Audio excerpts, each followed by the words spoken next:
Bioeffect and Safety Part 2 in ultrasound. But before then, I want to acknowledge these wonderful people who have contributed greatly to my knowledge. Now, having said the things we said in the Part 1, we'll continue in detail and we'll see how these bioeffects can occur vis-a-vis controlling the exposure time. So we'll begin with mechanism of biological effect production. So at a sufficiently high sound beam intensity and long exposure time, biological tissue exposed to ultrasound energy will demonstrate a measurable bioeffect. Three main mechanisms producing biological effect induced by ultrasound are heat or thermal, 2, cavitation, 3, mechanical. Let's take the first one, heat or thermal bioeffect. Now, this is the most common type of bioeffect that can occur. Attenuation of the ultrasound beam produces heat via absorption. The ultrasound beam energy is converted to heat energy by molecular vibration. In a diagnostic ultrasound examination, the ultrasound energy is too low to cause a measurable increase in temperature of the tissue. So at low acoustic power and intensity, the sound energy that is converted to heat energy is quickly dissipated by the cooling of the circulatory system. That's why it still remains safe. Yeah. In addition, an increase in tissue temperature depends on many factors, but the important factors are exposure duration. Now, this will directly affect the risk of bioeffect. The longer the exposure, the greater the risk. The real-time ultrasound system scans rapidly through tissue with very short exposure time, so keeping it in a very safe zone. So moving the transducer over a scan area can minimize the risk of bioeffect. And basically that's what happens when you scan. You maneuver, you keep moving around. So there's no concentrated exposure in a particular location for a very long time. The movement will distribute this acoustic energy over a very large area, reducing the ultrasound intensity. Tissue types also determines the absorption coefficient. So since heating increases as the absorption increases in tissue, the absorption coefficient of tissue becomes important in potential bioeffect. Ossified bone has the highest value. Infant skull attenuation is also high and therefore will produce a greater amount of heat, and this may be a concern with fetal exposure. Then you have the transducer frequency. This also affects the heating due to heat being proportional to the absorption coefficient. So as the transducer frequency increases, absorption and heat will increase in a near field, where it will decrease with greater depths. The beam will not penetrate to reach this area, that is greater depths. This will have impact on the near field exposure basically. Then the focus beam will produce greater heat between the transducer face and the focal point. Tissue perfusion.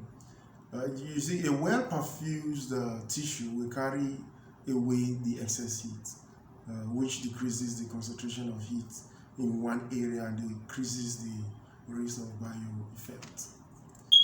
So in summary, temperature increase during exposure of tissue to diagnostic ultrasound field is highly dependent upon output characteristics of acoustic source. That is to say, the acoustic source are transducer frequency, source dimension, scan rate, power, PRF, and PD, of course, transducer self-heating, the wave shape. Then also tissue property, attenuation, absorption, speed of sound in the tissue, acoustic impedance of that tissue perfusion, thermal conductivity, anatomical structures, and so on. Also exposure duration. Now, biological changes due to tissue heating have been demonstrated experimentally, like we said before, in vivo. There are many variables that impact on heat production. At the same time, the body's mechanism to cool the tissue helps to compensate. So the overall result of heat on biological effect depends greatly on temperature rise and exposure duration. And now cavitation. Now, an intense ultrasound wave, when propagating in fluid, can generate tiny bubbles from gases dissolved into fluid, resulting in cavitation. Yeah. Now, the cavitation bubbles expand and contract synchronously with pressure fluctuations in the sound beam. This in turn exerts mechanical stress on surrounding cells and may cause particular displacement. Two major gas bubble cavitations have been described so far. Number one is the stable cavitation, and there is number two, the transient cavitation. Stable cavitations occur when gas bubbles that are present in the tissue expand and contract synchronously in response to ultrasound beam pressure, that oscillation or fluctuation that occurs. Ultrasound pressure forces on the tissue can cause streaming, an abnormal rapid movement of cellular fluid in a localized area. Now, streaming has been associated with functional change in biological cells.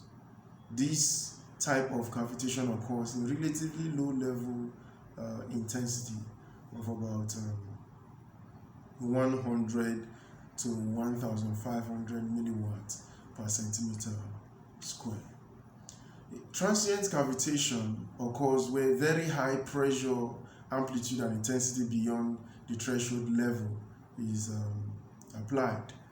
Within the high intensity beam, the bubble cavitation grows and becomes larger and unstable during the rarefaction phase of the cycle and may collapse, implode during the compression phase of the cycle. So upon their collapse, they release energy into they release energy in the form of shock wave, which can disrupt cellular integrity and function, creating high temperature and light emission in clear liquid. In other words, sonoluminescence. Yeah, it's actually a known fact that when you pressure air in fluid, in water, it sparks of electricity. Light. So it's called this type of cavitation is called collapse cavitation. Transient cavitation appears to be of little importance for diagnostic ultrasound, as it works at low level intensity. In the absence of gas bodies, the threshold for damage is much higher to produce cavitation bioeffect. Moreover, ultrasound examinations are performed predominantly in tissues with no identifiable gas bubbles, and therefore the potential for harm will be very minimal. Transient cavitation should be considered for ultrasound therapy devices which have intensity in much higher range of 1 to 4 watts per centimeter square. That would mean that 1,000 to 4,000 milliwatts per centimeter square. Now, mechanical bioeffects. Direct mechanical bioeffects may occur in some experimental studies on plants and cells in which no rise in temperature and or cavitation have been reported. These non-thermal, non-cavitational effects have been attributed to the direct mechanical effect of sound wave in the propagation medium. These include fluctuations in pressure and density, the displacement of particles, and various forces and stresses which exist by mere presence of wave. Now, epidemiological study on biological effects has it that current research has not shown that diagnostic ultrasound equipment creates adverse effects in clinical practice. So the majority of scientists believe that bioeffects are unlikely at normal clinical levels of ultrasound exposure. Diagnostic ultrasound is a biological safe, or at least is accompanied by relatively low risk of producing bioeffects. However, guidelines and regulations still exist. Government, industrial, and medical bodies are all involved in the efforts to ensure the safe and effective use of diagnostic ultrasound equipment, and as such, giving guidelines and regulatory statements. For example, American Institute of Ultrasound in Medicine is a multidisciplinary non-profit organization. It provides ultrasound professionals with formal position statements on relevant topics, including safety, training, and other ultrasound practical uses. The AIUM inform members on regulatory issues affecting the practice of ultrasonography. AIUM statement on biological effect and safety. They've issued several statements regarding the in vivo and in vitro use of ultrasound. For registry examination purposes, you should have some knowledge of the information in these statements. It will help you. And some of these statements, let me state it because some of my audience are people who are planning an exam, so I'm going to state some of them. Conclusions that have been made regarding the heat, regarding heat, that is thermal issues. Number one, excessive temperature increase can be harmful in mammals. Number two, temperature less than or equal to 2 degrees above normal have not caused significant bioeffects, even for exposure up to 50 hours. Number three, in general, adult tissues are more tolerant of heat than fetal tissues. Number four, for similar exposure, bone heats up more than soft tissues, of course. Number five, the thermal index gives good approximation of the expected temperature rise. For example, if TIS is equals to 2, then change in temperature is less or equal to 2 degrees. And please, if there has been any updates recently, or you have other opinion to add to this, put it on the comment section, then I can also update myself. Now, conclusions that have been made on gas body or cavitation. Number one, cavitation is a potential mechanism for producing bioeffects. Number two, cavitation occurs at high intensity. Number three, cavitation is more likely where there are concentration of gas bodies. Number four, the mechanical index is a good indicator for potential, indicator of the potential for cavitation. And if it has been updated recently, or you have more points to that, put it in the comment section on this. So, what are the conclusions regarding epidemiology in obstetrics? There is insufficient justification to warrant conclusion of a causal relation between diagnostic ultrasound and recognized effect in humans. The statement that have been made on in vivo mammalian bioeffects, no independently confirmed significant bioeffects have been identified. Number one, with unfocused ultrasound being below 100 milliwatt per second SPTA intensity. Number two, with focused ultrasound being below 1 watt per centimeter square or 100 milliwatt per centimeter square SPTA intensity. Number three, with TI value less than 2. Number four, the maximum in situ output for a diagnostic ultrasound system is approximately 500 milliwatt per centimeter square SPTA intensity. That's to say again, it would appear that our focused ultrasound beam are well within the acceptable limits. Statement on clinical safety. Number one, no confirmed bioeffect in more than 40 years of clinical use so far. Number two, possible effect may exist. And number three, the benefit from the prudent use of diagnostic ultrasound outweighs the risk. Statements made on safety and training. When not being used for a direct medical benefit, the subject should be informed of the anticipated exposure and difference between this and normal practice.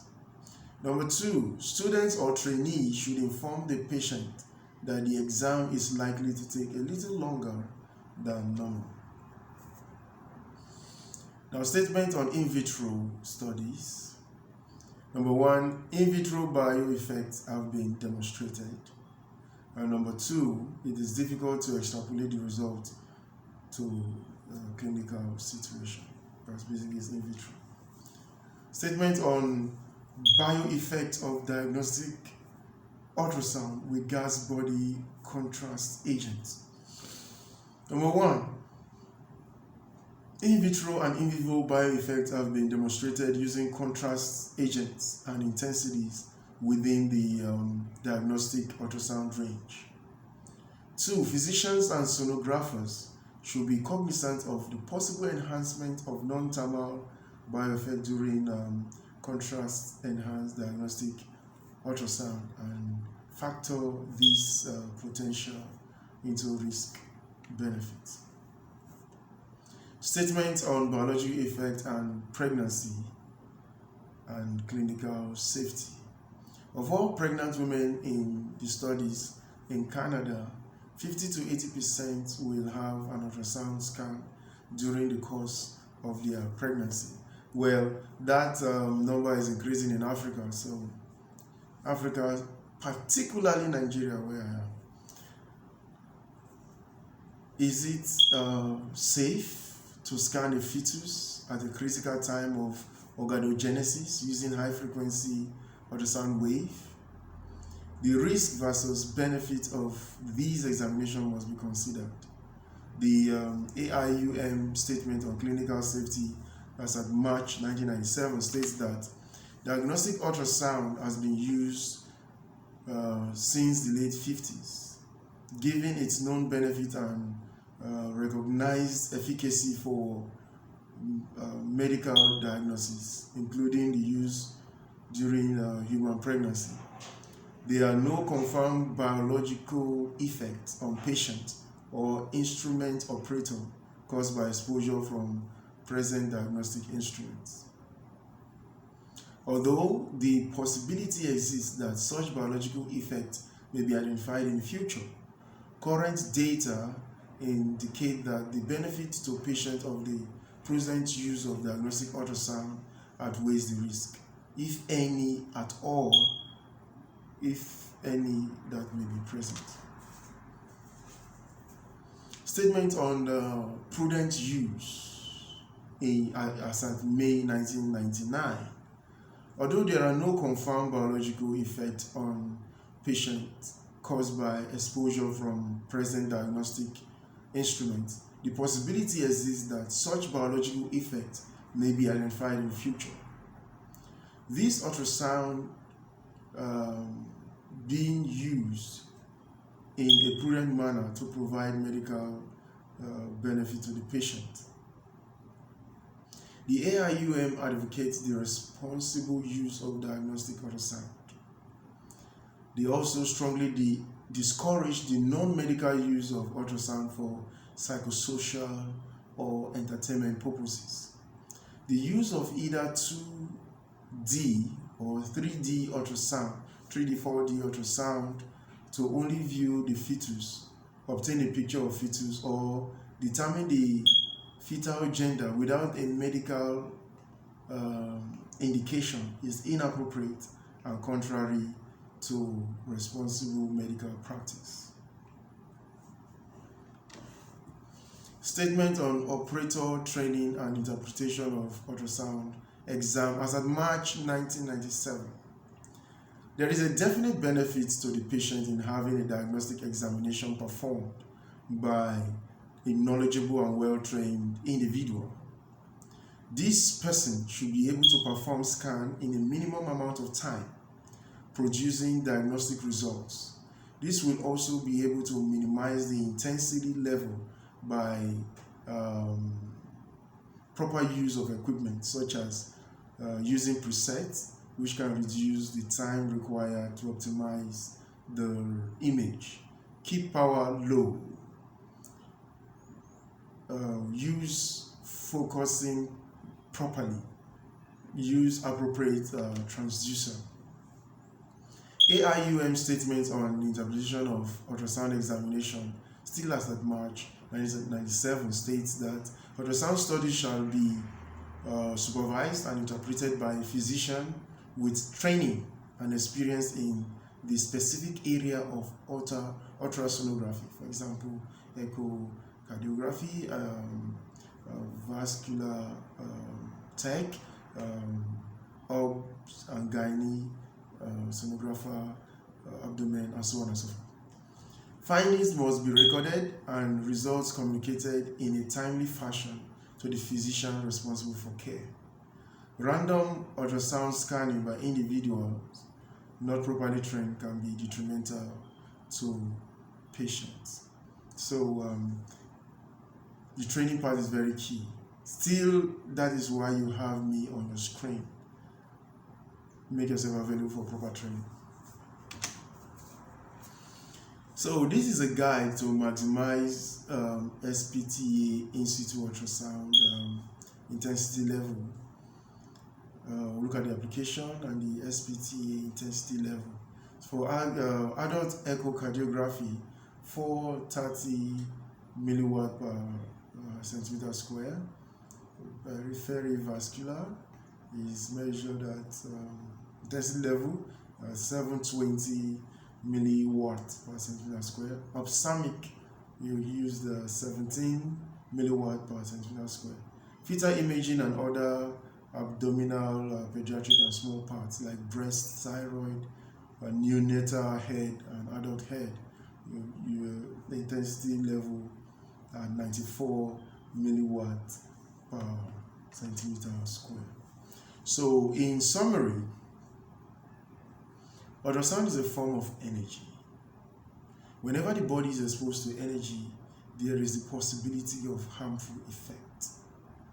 Depending on the exposure, duration, and intensity, biological effect can be produced, producing heat and cavitation in human tissues. Now, when the examination is performed, a conservative approach should be taken to use it only when there is an indication of benefit to the patient, not for entertainment purposes or for pleasure. It should be done by a properly trained operator who has the capability to minimize patient exposure. And when you do all that, you place yourself in a better position for patient safety and also your safety. However, up till now, we don't have any data of adverse effects or Bioeffect in the current use of ultrasound systems. I want to thank you for joining this lecture. Please like, share, subscribe, put on your notification to receive all the free lectures. For more information about our paid classes, please send an email to sonoeyesdiagnostics@gmail.com, or you can WhatsApp me at +234 9019144175, or you can visit our online store at sonoeyes.business.site. Attempt the quiz in the description and leave me a comment. Until the next time when I come your way again, keep learning ultrasound.